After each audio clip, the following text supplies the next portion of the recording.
साधु के तौर पे देखा जाए तो मोदी जी संत हैं, इसमें कोई शंका नहीं है। जो मोदी मोदी नहीं कहेगा उसका टीवी भी तो बंद हो जाता है। जो मोदी मोदी नहीं कहता वो रात को मिलता भी कहाँ है दूसरे दिन। मोदी जी बाकी जो करना चाहिए वो नहीं कर रहे। 5 ट्रिलियन इकोनॉमी होने वाला है। मैं ये कहना चाहता हूँ जनता की भुखमरी इतनी ज्यादा है और बेरोजगारी बहुत ज्यादा है। बेरोजगारी का आप यदि चेकिंग करें तो बहुत बेरोजगारी है दुनिया के, भारत के अंतर्गत में। इससे मालूम पड़ जाएगा कि हमारी स्थिति क्या है। श्रीलंका के अंतर्गत में यही श्रीलंका करती थी और वो कहती रहती हम बढ़ रहे हैं पर लंका कहाँ पहुंच गई। हम देश को ऐसी स्थिति में नहीं जाने देंगे। इसे मोदी से कहेंगे महंगाई को रोकिए और बेरोजगारी समाप्त कीजिए।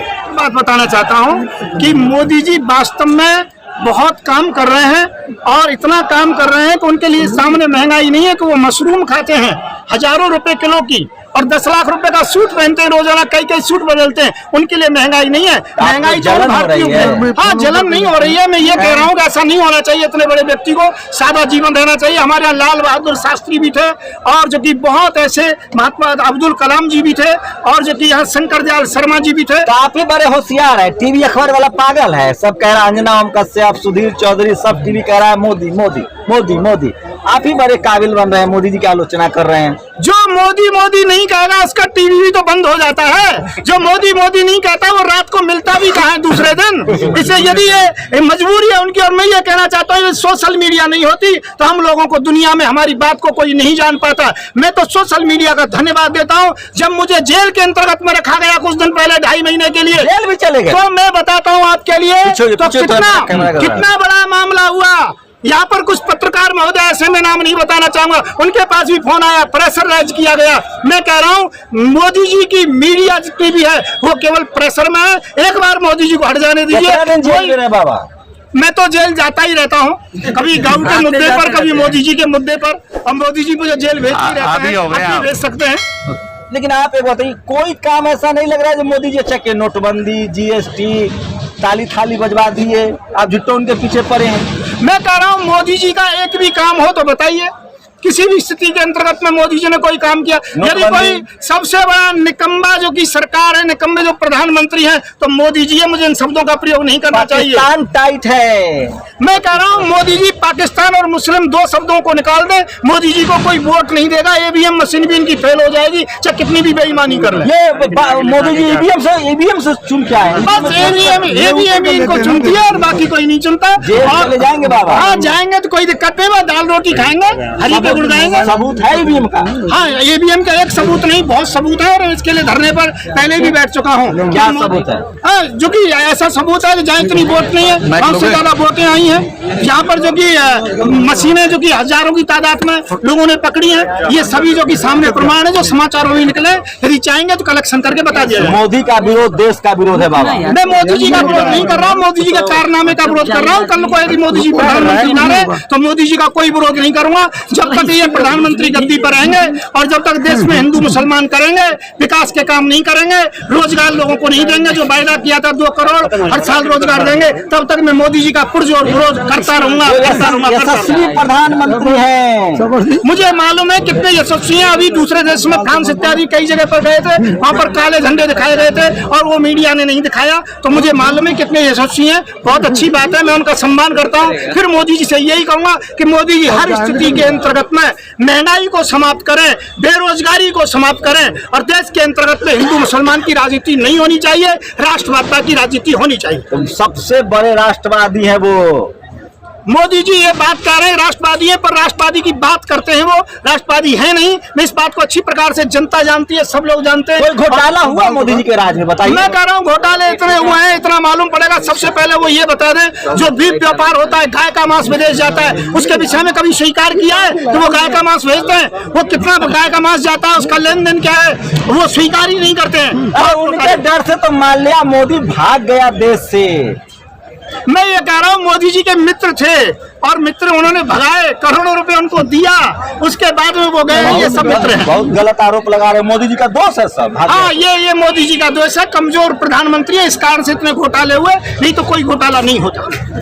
जो विदेश भाग गया है मोदी जी के डर से भागा है। नहीं, डर की वजह से नहीं, मोदी जी के सुरक्षा जो की संरक्षता की वजह से भागा है, नहीं तो उसका पासपोर्ट जब्त कर लिया जाता है। इंटरपोल उसे आज भी ला सकती है, परंतु ऐसा नहीं किया कि मोदी जी की संरक्षता उनके साथ है, उनके फोटो उनके साथ है और उनके जो की हर स्थिति के अंतर्गत में उनके मित्र है। अच्छा बाबा, कुछ सीरियस सवाल लीजिए, जो कंपनियां प्राइवेटाइज हो रही है उसके बारे में आपकी क्या राय है? देखिए, प्राइवेटाइज नहीं होनी चाहिए, कंपनियां सरकारी होनी चाहिए, क्योंकि इससे आरक्षण को समाप्त करने के लिए, SC, BC, OBC को समाप्त करने के लिए मोदी जी उनको प्राइवेटाइजेशन कर रहे हैं। प्राइवेट कंपनियां ब्राह्मण समाज से प्राइवेट कंपनी हो जाएंगी तो उसके बाद में आरक्षण समाप्त हो जाएगा। तब मोदी जी भांग पीते हैं तो वो भी, उनके लोग भी, उनके चेले भी पीते होंगे, चमचे भी पीते होंगे भांग। मोदी जी भांग पीते? हाँ, वो बिल्कुल पीते हैं। अरे कहावत हम बोले हैं कि नहीं कहता भांग पीते? नहीं, आपने ही मुझे बताया और मैं पहले से जानता हूँ। 3 साल हम साथ में रहे थे, तो वो भांग का सेवन करते हैं। क्या क्या उनके साथ रहे तो क्या क्या उनके बारे में जाना? अब मैं ज्यादा उस समय नहीं बताऊंगा, तो ज्यादा बताना ठीक नहीं रहेगा,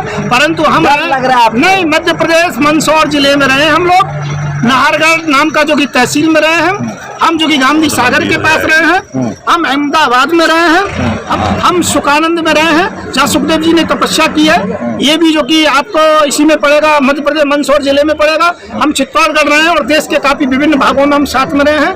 और तो क्या देखा? वो तो तपस्वी हैं, कम खाते हैं, भिक्षाटन करके रहे हैं, राष्ट्र की सेवा कर रहे हैं, आपने क्या देखा वो बताइए देश को। देखिए, मैं कह रहा हूँ साधु के तौर पे देखा जाए तो मोदी जी संत हैं, इसमें कोई शंका नहीं है। मोदी जी चरित्रवान है, इसमें भी कोई दिक्कत नहीं है। वो मोदी जी अपने लिए कुछ नहीं करते, दूसरों के लिए करते हैं, इसमें भी कोई दिक्कत नहीं। परंतु जो राजनीति का मामला है, देश को संभाल नहीं पा रहे हैं, महंगाई बढ़ गई है, बेरोजगारी बढ़ गई है और सांप्रदायिकता ज्यादा बढ़ गई है और मंदिर मस्जिदों के जो कि मुद्दे बढ़ गए हैं। तो मोदी जी रास्ता बताया ना कि पकौड़ा तलो।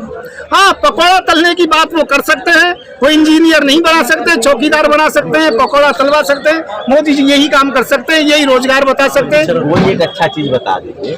कैसे, क्या चीज अच्छी? उनकी कोई अच्छी चीज हो तभी तो बता। अपनी देश को रोजगार दीजिए, महंगाई समाप्त कीजिए, 250 रुपए का सिलेंडर दीजिए, डीजल और पेट्रोल 35 से 40 रुपए तक कीजिए। मैं ये निवेदन करूंगा। एड्रेस बता दीजिए ताकि लोगों को पहुंचने में आसानी। मेरा नाम संत युवराज है, राधे रानी मंदिर, रांधेरा धाम, तहसील छाता, जिला मथुरा, उत्तर प्रदेश। मेरा नंबर है 9927404606। जिसे कोई भी समस्या का समाधान कराना हो, कोई प्रश्न हो, डायरेक्ट बात कर सकता है। मस्जिदों में खुदाई चल रही है, उसको लेकर क्या राय है? जो कोर्ट करेगा वो सही कार्य है। कोर्ट क्यों करेगा? कानून इकानवे की यथास्थिति बनी रहेगी तो खुदाई हो तो सारे मंदिर मस्जिद। ये तो कोर्ट जाने, इसका काम कोर्ट का है।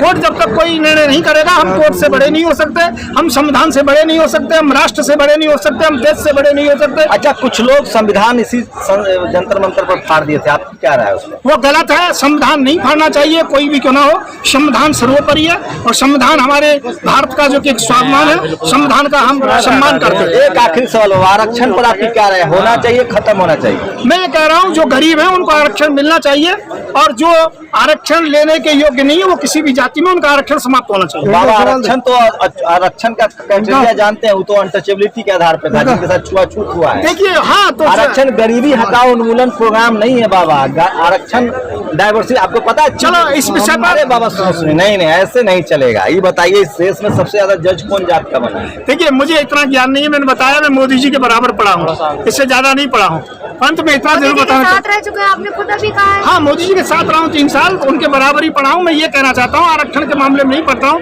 पर मैं कहता हूँ गरीब को सुविधाएं सभी प्रकार से मिलनी चाहिए। सब्सिडी एक बात बताइए, कोई शेड्यूल कास्ट राष्ट्रपति हो जाएगा तो क्या उसको दान पेटी की चाबी मिल जाएगी बाबा? मैं कह रहा हूँ शेड्यूल कास्ट से राष्ट्रपति हो, प्रधानमंत्री, इसमें दिक्कत क्या है, परेशानी? मंदिर में जो आरक्षण है उस पर क्या कहना है आपका? जो एक ही जाति धर्म के लोग पूजा कर पंडित बन सकते हैं, दान पेटी की चाबी है वो? नहीं, ज्ञानी को पाठ पूजा करने का अधिकार है, कथा करने का अधिकार है, कोई जरूरी नहीं जातिगत कोई कथावाचक। अयोध्या में कहा एक भी ठाकुर और ओबीसी ट्रस्टी बना? मैं कह रहा हूँ वाल्मीकि समाज से पुजारी बनने चाहिए अयोध्या के लिए। पुजारी या दान पेटी की चाबी? दान पेटी की चाबी भी होनी चाहिए, पुजारी भी होनी चाहिए। हाँ जी, दोनों काम होने चाहिए। वाल्मीकि समाज का अयोध्या है, क्योंकि वाल्मीकि समाज ने लव कुश को पाला था और लव कुश की वो राजधानी है अयोध्या। राम जी के बाद वो यहाँ के अधिकारी रहे थे और उन्होंने अपने गुरु वाल्मीकि जी महाराज को अयोध्या दान दे दी थी। अयोध्या का पूरा जितना भी चार्ज वाल्मीकि समाज के पास होना चाहिए। चलिए, क्या कहेंगे? मैं ये कह रहा हूँ हज यात्रा का जो कि कोई पासपोर्ट नहीं होना चाहिए, वीजा नहीं होना चाहिए, और मानसरोवर का भी कोई भी पासपोर्ट नहीं होना चाहिए, वीजा नहीं होना चाहिए।